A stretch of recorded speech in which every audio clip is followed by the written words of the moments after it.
오늘 우리가 볼 말씀은 사무엘상 29장 8절부터입니다. 29장 8절 말씀부터 11절까지 읽겠습니다. 다윗이 아기스에게 이르되 내가 무엇을 하였나이까?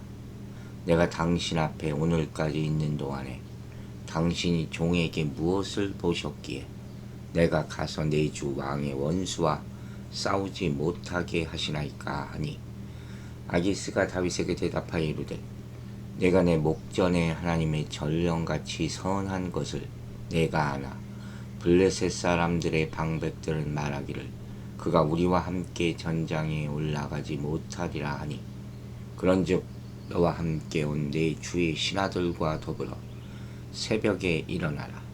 너희는 새벽에 일어나서 발거든 곧 떠나라 하니라.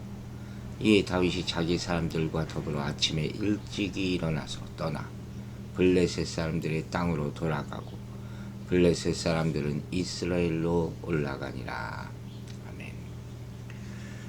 자, 이 다윗이 이제 아기스에게 강하게 오히려 항변하는 장면이 나오죠. 내가 무엇을 하나이까? 내가 당신에게 뭐 잘못한 게 뭐가 있냐 하는 것이죠. 왜 내가 전쟁에 못 나가느냐. 그런데 사실 이 지금 항변은 그의 양심과는 반하는 것이죠. 그래서 속마음은 그렇지 않았으니까. 사실 다윗은 앞으로 이스라엘의 왕이 되어야 하는 입장 아닙니까? 자기가 그걸 알고 있고. 그러니까 이스라엘과 싸움을 할 수 없는 거예요. 전투에 못 나가요. 나갔다가는 말이 안 되는 거죠. 또 그러고 싶은 마음도 없는 거고, 어쩔 수 없이 지금 사울 때문에 도망와서 여기 피신해 있는 거지. 그런데 지금 왕 앞에서는 이렇게 거짓말을 하고 있는 거죠. 그 이유는 간단해요. 앞에 우리가 봤듯이 블레셋 방백들의 의심으로부터 자신을 변호해야 했기 때문이고, 당장 죽을 수 있으니까, 또 아기스가 한 말의 진실성을 시험해 보기 위함이라고도 생각할 수 있어요. 만일 지금 이 상황에서 다윗이 잠잠히 아무 말도 안 하고 있었다면 아마 아기스는 다윗을 고소한 비난한 다른 방백들의 말을 참말로 받아들이고 의심이 다시 들을 가능성도 있기 때문이죠. 그 왕 앞에서는 끝까지 자기 잡아 빼야 되는 거예요. 나도 전쟁에 참여하게 해주십시오. 그렇게 말해야 된다는 거죠. 내 주 왕의 원수라고 표현하잖아요. 여기서 내 주는 다윗의 의도를 따른다면 사울을 가리키는 것이 분명하죠. 이처럼 다윗은 내 주 왕을 내심 사울에게 적용시켰지만, 아기스는 다윗의 교묘한 말투에 의해서 내 주 왕을 자신에 대한 명칭으로 받아들이고 있었던 거예요. 다윗이 참 특별한 것이 끝까지 사울의 왕됨을 인정했다는 거죠. 하나님이 기름 부으신 왕이라. 자기는 절대로 건드릴 수 없다 하는 거죠. 근데 지금 이런 애매모호한 상황을 닥쳤기 때문에 여기서 살아남기 위해서 거짓말을 한 거죠. 이건 와이드라이드 하얀 거짓말이라고는 할 수는 없는 거예요. 명백히 거짓을 말한 것은 사실이죠.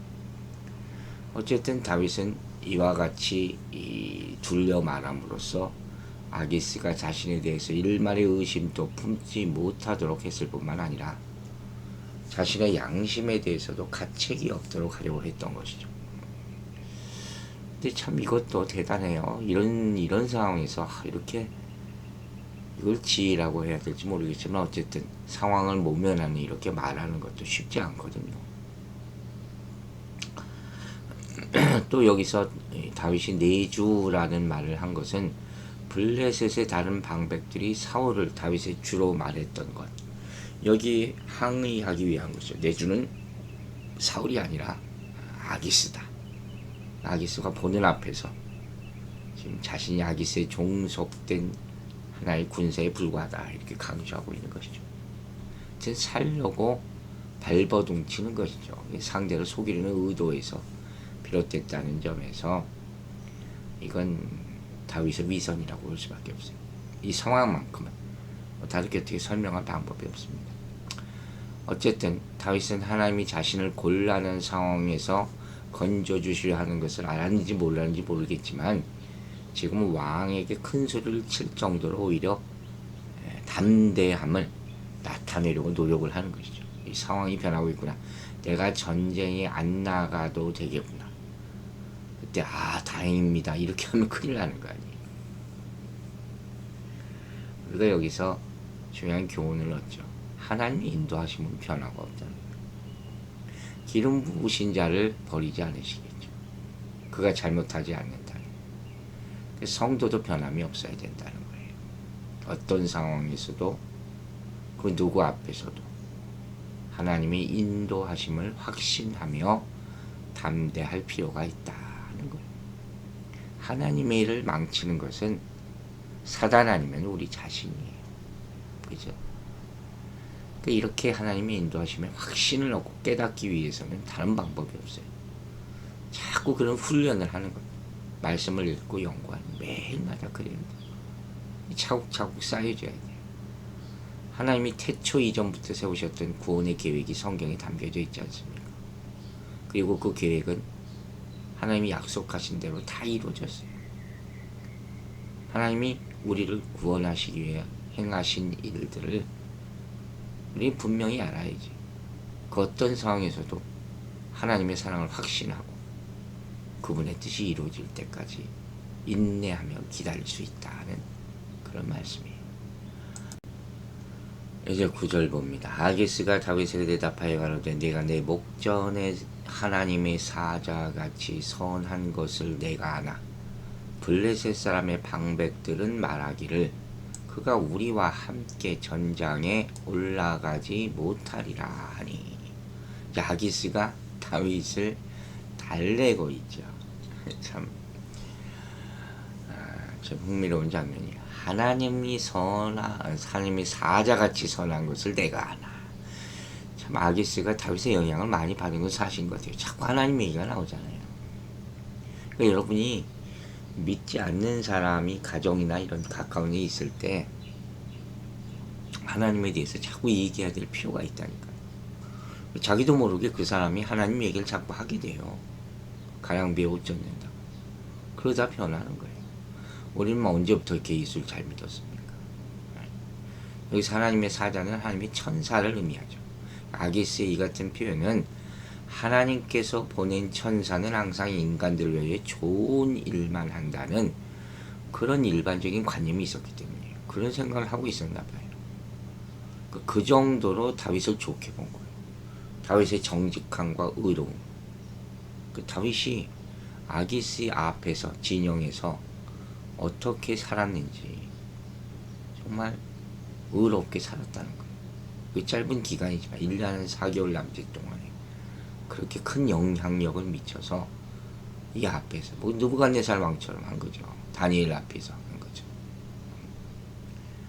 체험적으로 깨달아서 자세히 안다는 표현을 하는 것이죠. 그리고 말합니다. 그가 전장에 올라가지 못하리라. 블레셋의 전쟁에 다윗이 참여하지 못하게 할 것이다. 하는 거예요. 오로지 다윗의 인품을 보고 행동을 보고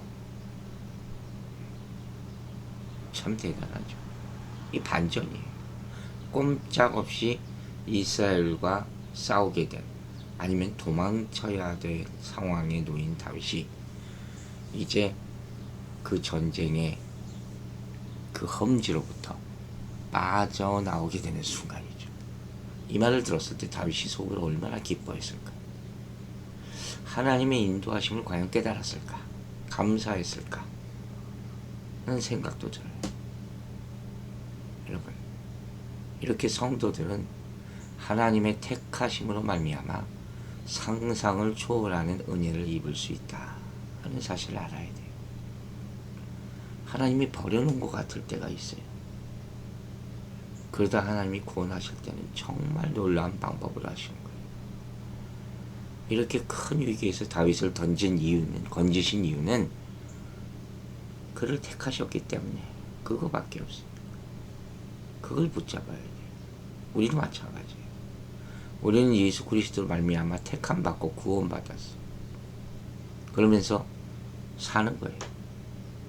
그 일상생활에서도 하나님의 보호를 받으면서 은혜를 경험하고 있잖아요. 이게 모든 것이 다 하나님의 전적인 은혜다. 이걸 깨달으라는 거예요. 그러면서 감격을 누르고 기쁘고 즐거운가.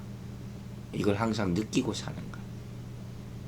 여러분, 하나님께 선택받았다는 자의 감동이 있지 않으면 그걸 의심하게 돼요. 선택받은 자는 사람들에게 인정받지 못하고 버림받을지라도 개의치 않게 돼요. 이게 세상에서 사는 방법이 담대함이에요. 선택받은 받았다는 것이 그 자체가 그만큼 어마어마한 은혜라는 거예요. 왜? 자격 없는 자가 구원받고 하나님의 자녀가 되었기 때문에. 이걸 오늘도 감사하시기 바랍니다. 그것보다 더 큰 은혜는 없어요. 그뿐만 아니죠. 택함 받은 자녀는 이 세상에 사는 동안에도 형언할 수 없는 하나님의 인도와 보호를 받게 된다는 거예요. 계속해서 크고 작은 일에 따라 이걸 깨닫고 기뻐하며 감사하며 살아가는 여러분이 되시라는 말씀이에요. 10절 보세요. 그런즉 너는 너와 함께 온뒤 주의 신하들로 더불어 새벽에 일어나라. 너는 새벽에 일어나서 발거든 곳 떠나라. 아기스 왕이 아주 구체적인 방법까지, 도망치는 방법까지 알려줘요. 다윗이야 병력들 다 가라는 거예요. 다윗 혼자만 도망치라는 것도 아니에요.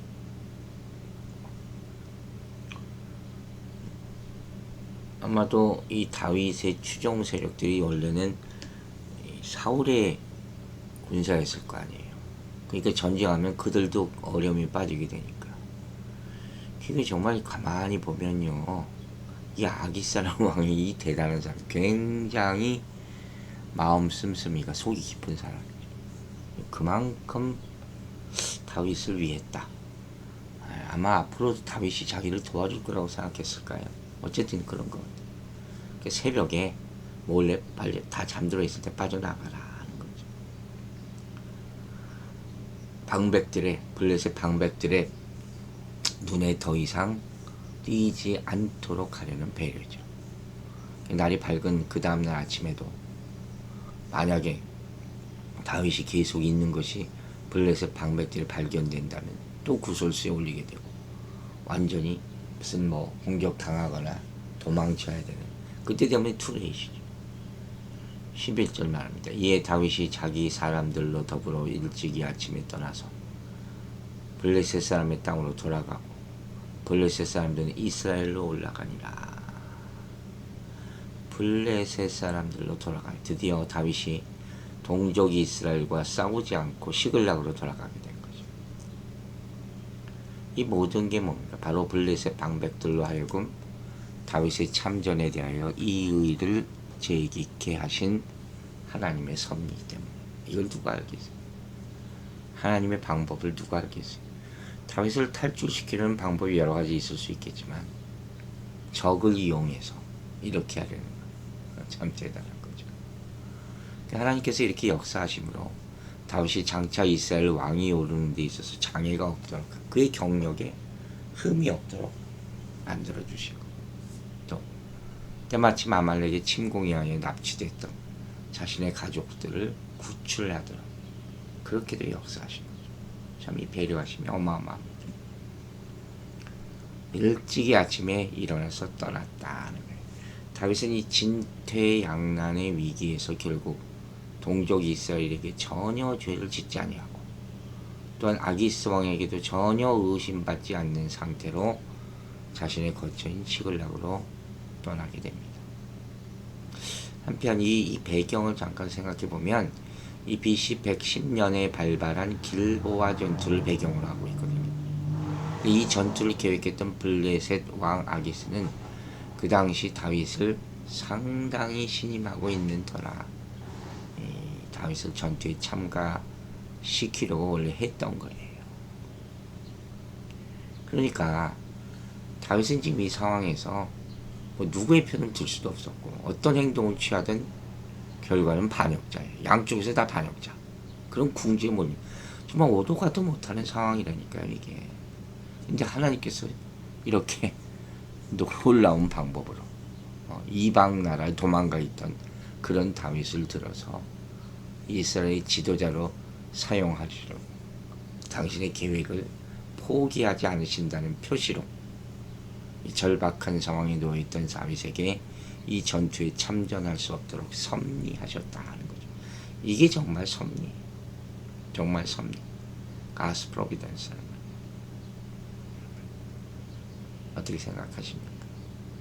이스라엘과 블레셋의 결전의 날에 중간에 끼인 다윗, 민족의 반역자가 돼서 그들을 향해 칼을 휘두르거나 블레셋의 배신자가 되어 그들을 죽여라 갈림길에 선 다윗. 어떤 선택도 부담스러운 그런 상황이죠. 그러나 하나님은 다윗이 또 그 누구도 생각지 못한 방법으로 그를 구하셨습니다. 바로 블레셋 장군들의 의심을 이용해서 전장에서 빠져나오게 하신 것이죠. 그래서 그를 보호해 주시고 어떤 진영에서도 배신자 소리를 듣지 않게 만들어 주신 것이죠. 하나님은 우리가 저지른 일을 수습하시고 덮어주시는데 전문가세요. 여러분, 우리가 행한 잘못 그대로 다 보신다. 다 아시죠? 안 보신 척 해주시는 것이죠.